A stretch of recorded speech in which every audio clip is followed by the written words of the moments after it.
नमस्कार दोस्तों। एक बार फिर आप सभी के बीच में उपस्थित हूँ।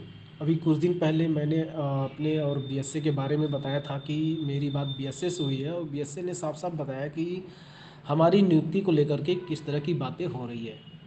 तो उस पर भी लोगों ने कहा कि फेलियर है वगैरह वगैरह, लिस्ट के बाहर का है, कोई जनरल का है। इस तरह की बातें लोगों ने फैलाई। तो ठीक है, कोई बात नहीं, नहीं मानना था। आज आखिर वो समय आ गया ना धरना का। अगर यही धरना उस समय जब मैंने अपने ऑडियो के थ्रू बताया था तब आप लोग किए होते तो आज आप नियुक्ति ले चुके होते। लेकिन आपको कोड कोड खेलना मंजूर था, पैसा कमाना मंजूर था, ये सारी बातें मंजूर थी। इस वजह से आप लोगों ने आराम से घर में बैठ के डिले किया। और आपको मैं आज भी बता दूं, पहली बात तो ये कि 3 तारीख के धरने में, चाहे आप किसी प्राइवेट कॉलेज में पढ़ा रहे हो, चाहे आप कहीं जॉब कर रहे हो, चाहे आपकी तबीयत खराब हो, कुछ भी हो, मरेंगे नहीं आप। लेकिन आपको 3 तारीख के धरने में पहुंचना है। क्योंकि अगर अब आप जीवन में अपने लिए नहीं लड़े तो पूरे लाइफ आप जिंदगी भर ऐसे ही रह जाएंगे, कुछ नहीं कर पाएंगे। अब आपका लिस्ट में नाम है, उसके बावजूद भी अगर आपने अपने आप को रोक रखा तो आपसे बड़ा बुज़दिल कोई नहीं होगा। इसलिए 3 तारीख के धरने में आप हर हाल में पहुंचे। ये नहीं कि आपको 3 को पहुंचना है, 2 को निकलिए, 3 को वहां मौजूद रहना है। 3 को कोई अपने घर से ना निकले। 3 को वहां सुबह 9 बजे आप सभी को मौजूद रहना है। तब आपको नियुक्ति मिलेगी। 3 तारीख को घर से निकलने की नियुक्ति नहीं मिलेगी। आपको नियुक्ति तब मिलेगी जब आप 3 तारीख को वहां 9 बजे मौजूद हों। अब बात आती है कि कितने लोग डरे हैं कि आचार संहिता ये वगैरह वगैरह, इससे यार तुम्हें नौकरी से मतलब है यार, आचार संहिता से मतलब है। ये लेट लटीट वाली बातें मत किया करो। जिसको भी पहुंचना अपनी जॉब के लिए वो पहुंचे और 3 तारीख को 9 बजे वहां उपस्थित रहे।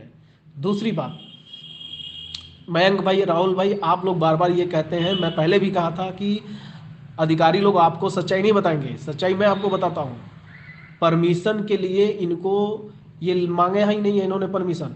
परमिशन मांगे तो 1 घंटे में इनको परमिशन मिल जाएगी। ये तो हो गई परमिशन की बात। लेकिन दूसरी बात ये है कि हमारी भर्ती प्रक्रिया पहले से है, ठीक है। तो ये अगर ये लोग फालतू दिमाग में लगा के बैठे हैं आयोग से परमिशन नहीं मिला या अधिकारी कह रहे हैं आयोग से परमिशन नहीं मिला, तो ये सब बेवकूफ़ी है। हमारी भर्ती प्रक्रिया आचार संहिता लगने से पहले की है, ठीक है।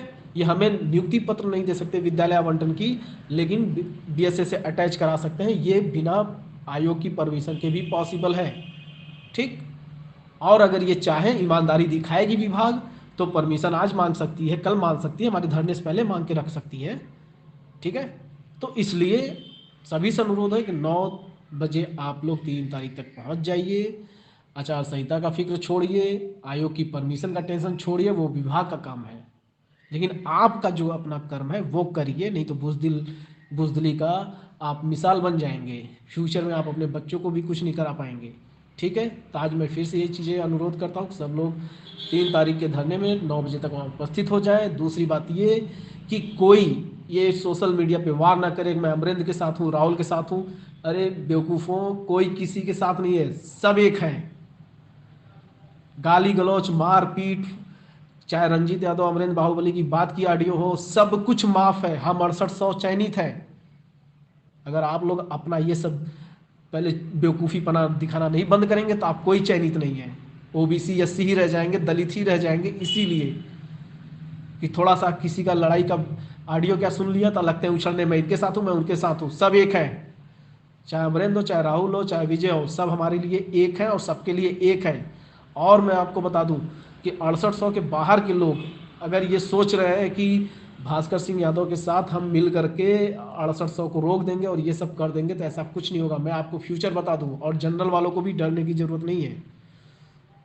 वो सिलेक्ट है तो उनकी कोई गलती नहीं, एनआईसी का फॉल्ट है, सरकार का फॉल्ट है। हम जो 6800 अब चयनित हो रहे हैं उनका रास्ता यही है कि चाहे ये कोर्ट हमें अतिरिक्त सीट दे, चाहे सुप्रीम कोर्ट हमें अतिरिक्त सीट दे, या फिर हमारे जियो में साफ साफ स्पष्ट लिखा हुआ है कि हम विशेष परिस्थिति में सीटों की संख्या घटा बढ़ा सकते हैं। इसलिए 6800 जो सिलेक्ट हो चुके हैं पहले से जनरल वाले, उनको भी नहीं डरने की जरूरत है। हाँ, थोड़ा लेट होगा। और मैं आप सभी को एक विशेष गुजारिश करूंगा कि जितना ज़्यादा केस डालेंगे उतना ज़्यादा खुद को धूमिल करते चले जाएंगे। इसलिए कोशिश करिए कि 6800 जो जनरल वाले हैं वो कोशिश करें कि इस केस को 6800 जो ओबीसी की लिस्ट आई है उसको नियुक्ति दिलवाए। जो 6800 जनरल वाले सेलेक्ट है पहले से, उनकी नौकरी कोई खतरे में नहीं है, परेशान ना हो। खतरा तब होगा जब आप लोग हमारी नियुक्ति देने के लिए याचिका डालें, नियुक्ति न देने के लिए याचिका डालेंगे, तब आप खतरे में आ जाएंगे। ठीक, तो कोशिश यही करिए कि हमें 6800 की नियुक्ति दिलाइए। बाकी जो बचे हैं, जो भास्कर की गैंग है, वो बेवकूफ़ी करके भास्कर को चंदा चोरी करा करके वो खुद उसको मजबूत कर रहे हैं, क्योंकि वो जब 2 साल में केस नहीं लड़ पाया तो आपका अब क्या लड़ेगा। वो आप लोगों को और पीछे ढकेल रहा है जो लोग 6800 के बाहर हैं। तो कोशिश करिए, सबसे पहली प्राथमिकता यही है कि 6800 चयनित को नियुक्ति दिलवाइए। ये सभी का कर्तव्य है, चाहे वो जनरल के हो चाहे 6800 के बाहर हों। और खुद 6800 वाले भी अपनी नियुक्ति के जिम्मेदार हैं। धन्यवाद।